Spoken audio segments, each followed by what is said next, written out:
So let's talk about people today. Let's talk about connections, because you and I were made to connect with people. We draw life from that, and we were made to be shaped by people. When you think about spiritual influences that form characters, that renovate the heart, that happens through relationships, through people more than any other way. So today, real simple, you could just use a little acronym AIM when you think about how to connect with people today. Be authentic. Just truthful, real, alive. There's nothing worse than when people are operating on autopilot. And I know that feeling really well. Be intentional. Today, look for opportunities to connect, to talk with people, to disclose, to tell something that's going on, to notice, to celebrate, to mourn with somebody. Doesn't have to be elaborate. Connections are built mostly on small gestures. And then make it meaningful. That's the M. Authentic, intentional, meaningful. Nancy and I were with a couple of really good friends at a restaurant last week, and the person who was serving us, every time anybody ordered anything, their response would be brilliant, perfect, just right, delightful.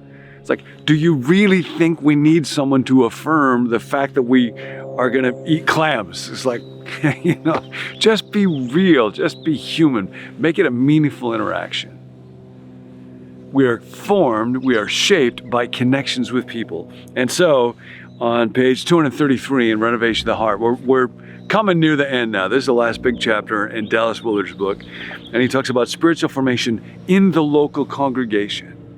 So church is the subject of so much conversation today. Lots of challenges, lots of questions.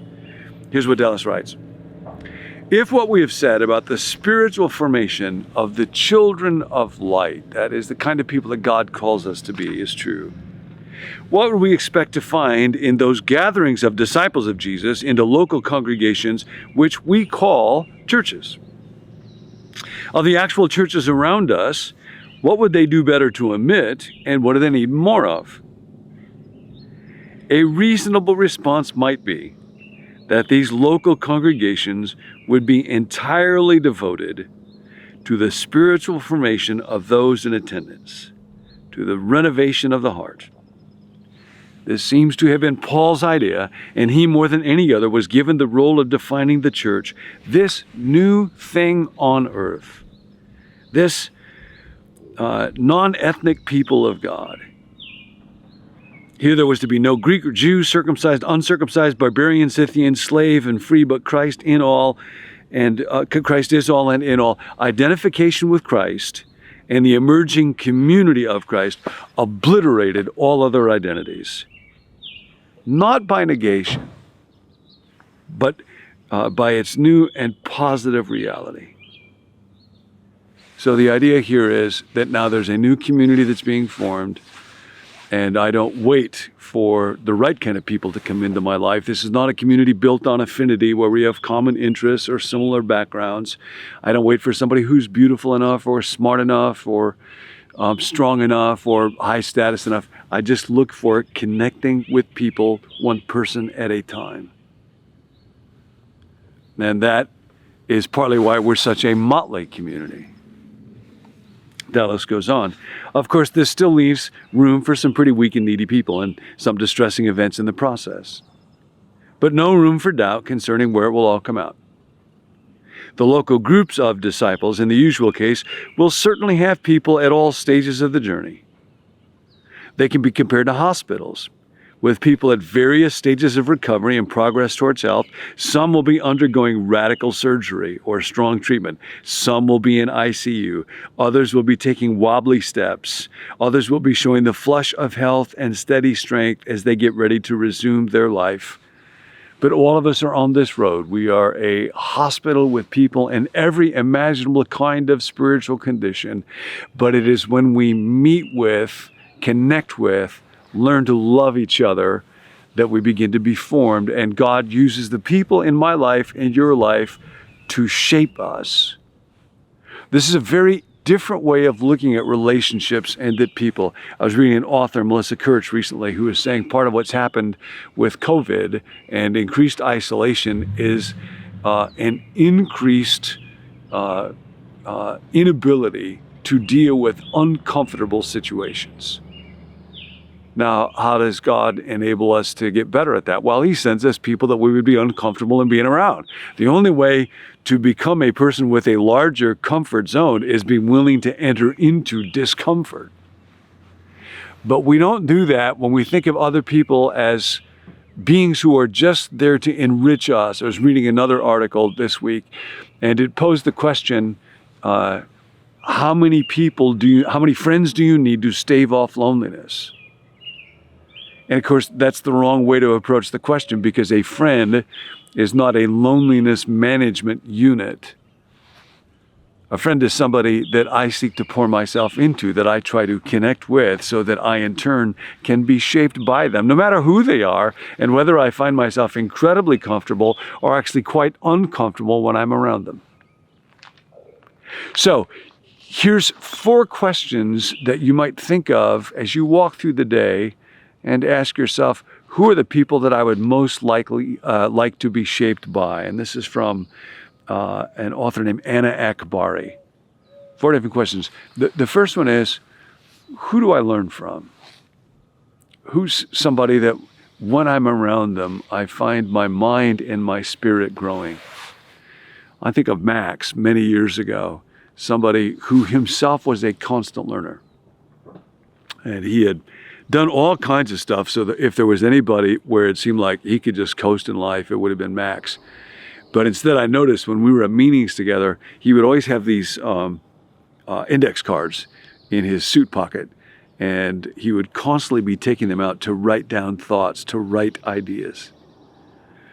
And one time when I was talking to him about this idea of growth, he said that he had realized how much he needed other people to help teach him, mentor him, coach him, prompt him. And so he was quite intentional about this. He actually formed a small group. He talked about how, because nowadays we're often separated geographically from people that we would like to be friends with or like to have influence in our lives. He formed what he called a secretariat. And he asked 3 different people if they would be willing to have a conversation with him at least once a month, where he could pose them questions about important aspects of his own personal well-being, his relationships, his family, his work. And so that became a very significant idea for me, and he became one of those people for me. I formed a little secretariat, and up until he died, he was one of those folks. Then a second question is, who challenges me? Now, this is where actually we do need friends who will make us uncomfortable. One of the words that Paul uses characteristically in the New Testament is that we're not only to encourage one another and love one another and comfort one another, we are to admonish one another. And a great friend will do that. Ignatius of Loyola has a word, magus, I guess is the Latin word, that in circles influenced by him gets talked about a lot. And the idea behind it is more. To always long for more. Not in a greedy way, more money or more pleasure, but as I'm making decisions in life to ask myself, what will bring more glory to God? What will bring more love or more flourishing or more joy to the people around me? And this relentless, non-paralyzing, non-exhausting pursuit of more. I think of my friend Pat, and I don't even get to spend all that much time around Pat. I don't know him super well, but every time I am, there's just this challenge. How could you learn more? How could you do more? Again, not in a paralyzing or a neurotic way, just a drive to derive everything that I can out of life and give what I'm able to. I think it's being challenged that's one of the qualities that really drew me to my wife, Nancy. And I can remember quite a few years ago, she was talking with me and I was going through kind of a difficult time of life. And she said, man, when you are at your best, you are relaxed, you are alive, you are joyful, you are learning. you bring life to other people, and I need that guy. I miss that guy. And I said, well, I do too. But you got to understand, this is a difficult, stressful season of life, and I'm doing the best I can. Now, normally when you say, I'm doing the best I can, the other person just receives it. Well, of course, that's the unanswerable statement. I understand. But she challenged me. No, I don't think you're doing the best you can at all. I think there's lots of steps that you could be taking. You could be seeing a counselor to deal with all this kind of stuff. You could be getting a life coach. You could form a little group to read and study and talk about some of the challenges of life and go to work on it that way. I don't think you're doing the best you can at all. And she was right. It took me a little while, being Scandinavian, to acknowledge that she was right. But to have a friend in my life who challenges me, that doesn't just accept those kind of surface answers, what a great gift that is. And then third question is, whom can I confide in? And now here it needs to be somebody where I have a high level of trust and the character is good. They won't hurt me with it. If you confide in the wrong person, it can be very dangerous. And there's somebody who, when I tell them the secrets of my soul, will love me and help give me guidance. And then the fourth question, who do I find joy with?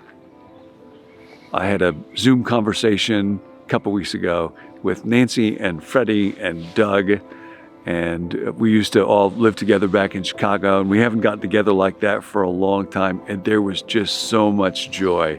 And then Doug, hello Doug, sent me a really goofy joke about a man that walked into a bar with a frog on his head, and I won't finish it except to say I just laughed because it was just Doug. So think about those questions today. Who do I learn from? Who challenges me? Who can I confide in? Who brings me joy? And then just small steps. Text somebody today. Send them a photo, send them a song, send them an interesting article, call somebody up, connect. We're made for connection. We're formed by connection. This is the day to connect. I'll connect with you next time.